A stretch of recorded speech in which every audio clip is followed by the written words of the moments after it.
Hey, what's up guys, and welcome to today's video of We Are the Bonsai Supply.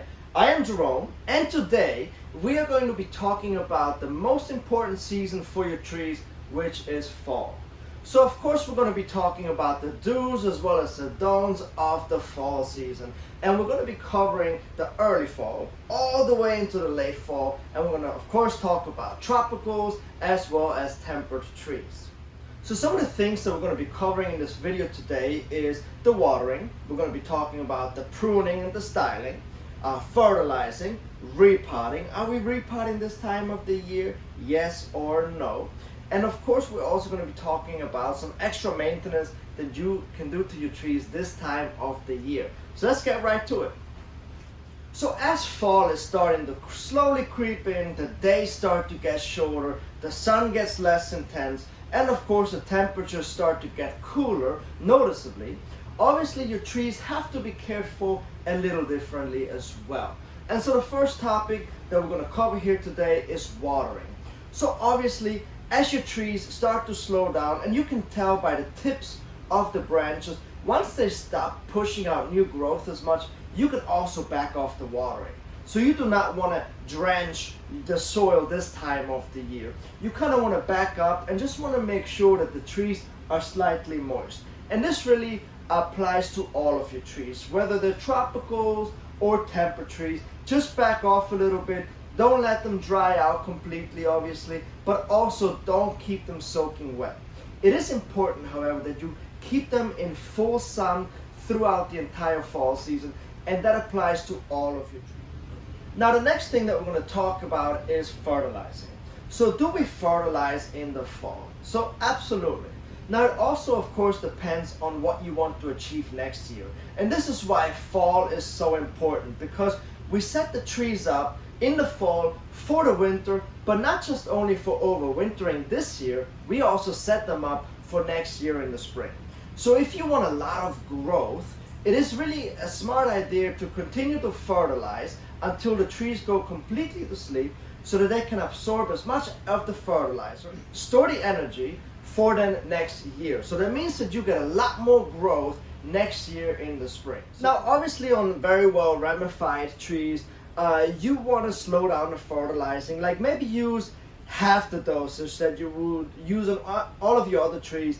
And maybe instead of fertilizing every 30 to 40 days, you start to fertilize every 60 days. And we want to do that because we want to keep the fine ramified branches, and we don't want to have such explosive growth next year. So that will be one way to go about it with very well ramified trees. Now with tropical trees, of course, things are very simple as always. If they continue to grow, I continue to fertilize. Once they stop to grow, I stop to fertilize. So if I move them from their outdoor environment into their winter storage, and the conditions are perfect, the temperatures are above 70 degrees Fahrenheit, we have over 70% humidity, and we have a lot of light in there, like maybe grow lights, and they will continue to grow, I also will continue to fertilize. So now we get into the section of the do's and the don'ts. So in terms of styling and pruning your trees, I do not trim any of my trees this time of the year, or do any styling. I kind of leave my trees alone right now. The only species that I style right now would be juniper. Junipers are great species of trees to do some heavy structural work in the fall time. Aside from junipers though, I do not touch my trees, and that's for a very good reason. I let my trees overgrow this time of the year uncontrolled, and I just keep an eye on the wire, because the wire will still bite into the branches this time of the year. However, I do not trim it back, and that's because I want my trees to accumulate as many leaves as possible before they go into the winter. And that's because the more leaves that they have on right now, the more energy they can accumulate for the winter time. So the more energy that they can accumulate, the more winter hardy they will become for the winter time, which is great because you will lose less trees over the winter. Now also, of course, it also has an added benefit of letting your trees overgrow in the fall time. And that's because as they absorb so much more energy and store it, they also store that energy for next spring. So that's why we continue to fertilize and we let them overgrow so that they can absorb as much energy as possible for the coming spring, which will give us more explosive growth. This is the time where I want my trees to bulk up on leaves and on growth. So I just leave them alone in early and mid fall. Now in late fall, once the fall colors on deciduous trees specifically, tropical trees and conifers I still leave alone. This only applies to deciduous trees. So once the deciduous trees have turned their leaves into the fall color and they are at the peak of the fall color, right?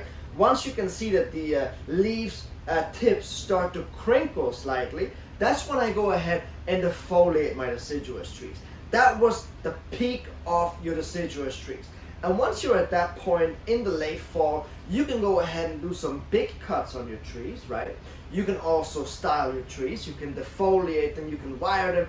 You can pretty much do anything to your deciduous trees at that time of the year, except of course for applying grafts and for doing repot. So here's an extra tip on maintenance on what to do on your trees. So there's actually a really great time to go into your junipers and clean up the life vein. Remove that old bark, strip back down to the red life vein that we're so used to seeing in all of these bonsai pictures. There's such a nice contrast between the life vein and the dead wood. We want to clean up the dead wood, expose the red trunk again, and that's for a specific reason, because we want to prevent and also identify if we have potential borer issues. So aside from doing deadwood work and exposing the life veins on your junipers and as well carving deadwood, it is also a really good time to also clean your trees. You see how I have all of this green stuff on here, I have some mold on here, and so this is all from the rain throughout the summertime. So this is now a good time before I go ahead and start to prepare this tree for the fall. I like to make a mixture out of Immunox, which is a fungicide. So I use 1 part of this and 10 parts of water and my gigantic toothbrush, and then I just go ahead and I just clean the entire trunk. And so the fungicide will kill everything that's on the tree and really help me to clean this tree up nicely. As you can see here, I'm scrubbing away all of the dirt, and so that's a good thing to do this time of the year as well. So once I'm done brushing off the entire tree here, I'm just going to go ahead and use some water and just rinse it all off, and then I make another solution of this and then just spray it on, and then that will protect it throughout the winter as well. Now to finish off this video, we of course have to talk about at what point in time do I start to protect my trees from the cold. So starting with tropical trees, very simple. If I want them to continue to grow throughout the winter time, I start to protect them once the night temperatures start to drop below 70 degrees Fahrenheit. Tropicals do not grow below 70 Fahrenheit, even though they can tolerate temperatures from 70 Fahrenheit all the way to around 50. They do not grow in that temperature span. So I want to make sure that I keep them above 70 Fahrenheit to continue to grow throughout the winter time. And I move them into my greenhouse in here, where there's a lot of light, where I get humidity, and where they also can stay warm, of course. Tropical trees that I do not really care for continuing to grow over the winter time, I protect them once the temperatures reach 50 Fahrenheit at night. Now deciduous trees, I wait until the night temperature is right around 30 degrees Fahrenheit, and at that point they would have lost all of the leaves already.